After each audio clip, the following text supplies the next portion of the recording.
Hello, everybody. Today is May 9th, and it's 9:20 a.m. Pacific time. I am done trading for the day, and my total profit for the day is $1,046 after commissions on my 20 accounts that I use. I have 16 fully funded accounts and 4 accounts that are in evaluation state, which they're getting close to being funded.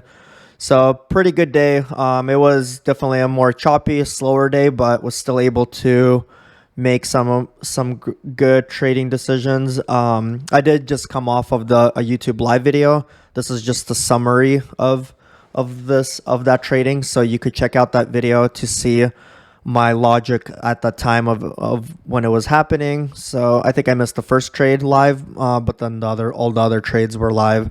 So you could see my ideas and so on when I was trading live. So check that out. So going to the market, so this is, I started showing this screen a little bit more. I usually have it on a different screen, but I think this shows, it looks pretty messy when you're just initially looking at it.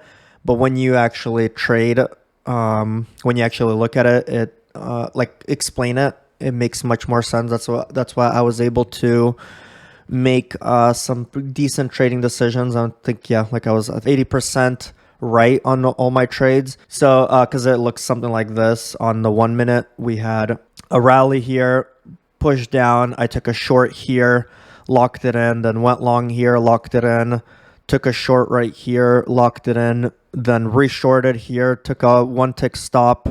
I didn't like it, then I actually shorted here or reshorted here and then locked it in. So decent trading there. Going to so some of the logic here was, so the first trade that I took was for example, just going quickly summarizing some of these trade logics, why I was doing them. We had so this one right here in particular. So we saw what I saw the market, this is around 7 o'clock Eastern Pacific time. We saw the market was slowly going up with some negative delta here, 828, and then it actually pushed lower, broke out of this volume profile area of this 20K bar, volume bar, and then when it retested high into this area, that's why I took that short, and it was almost like 1 tick from the highs here, locked it in.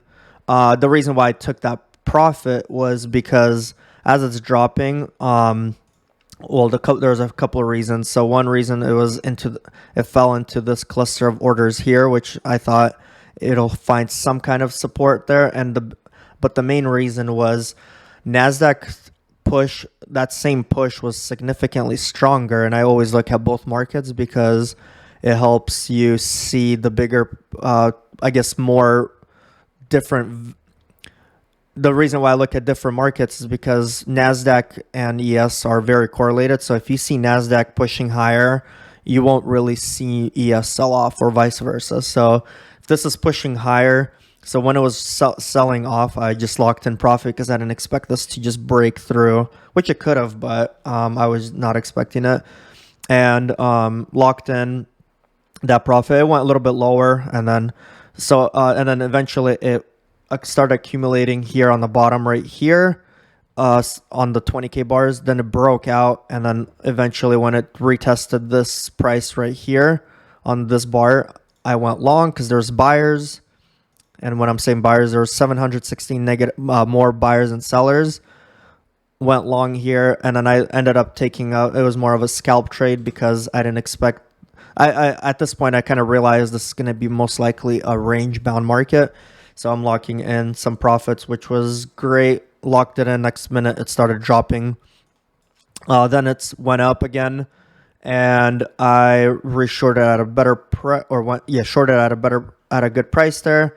And this was actually this place where I was shorting. We see market going higher here. We had volume profile building up there, and then it broke down. When it started breaking down, I took a short here. Again, looking at NASDAQ, there was weakness there. And then locked it into this volume profile area.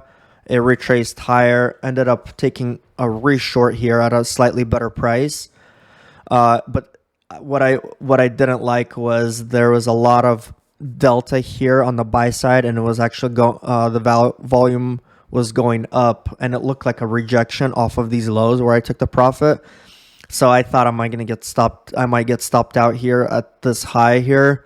And so and when it retraced a little bit back, I just locked it in. I didn't want to, this is already around 8 o'clock. I didn't want to wait for a stop out for what I saw was potentially a market that could drift higher with this a lot of selling. But then next bar was actually a lot more sellers came in, and that's when I reshorted at like a little bit worse price than I got out, and like maybe 3 ticks lower, shorted there.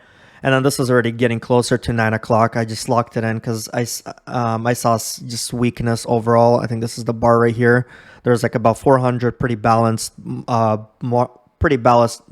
market, and obviously that was a little bit wrong because it continued selling off, but still not that much movement after I got it out. So that kind of summarizes those trade logic that I took.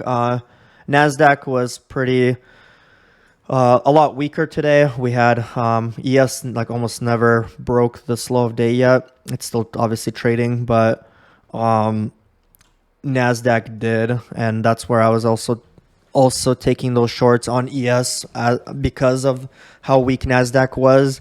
So sometimes I trade Nasdaq, but I try to stick to ES. That's what I've been trading for many years now.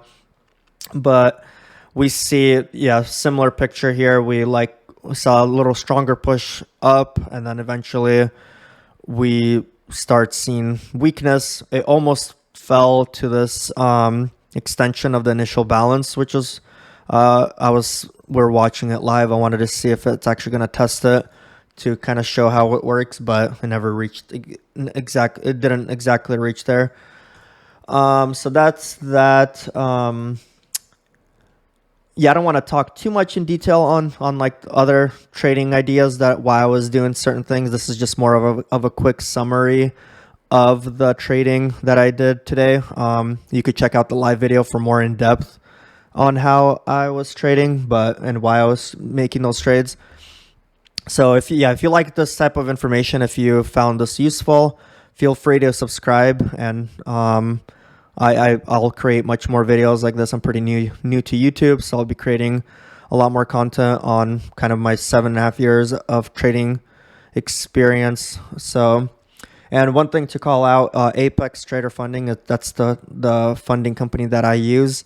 They're doing a 80% off discount right now on all your accounts. You could get an account for as low as $31, which includes a NinjaTrader license and market data, which is a really good deal. I stopped trading my personal account because I have currently 16 funded accounts. I've already got funded through already got paid to them. They're a legit company. So I would highly recommend checking them out.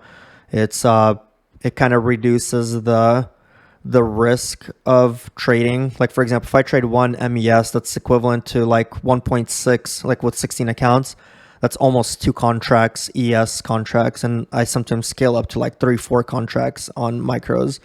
And so it adds up, because at the end of the day, that's your money. And if you're able to trade at a pretty low risk trading micros and still making a good amount of money, I think it doesn't matter what you trade. So that's kind of why I switched to micros when I switched to Apex. So check that out. I would highly recommend it, and have a good rest of your day. Thanks for watching.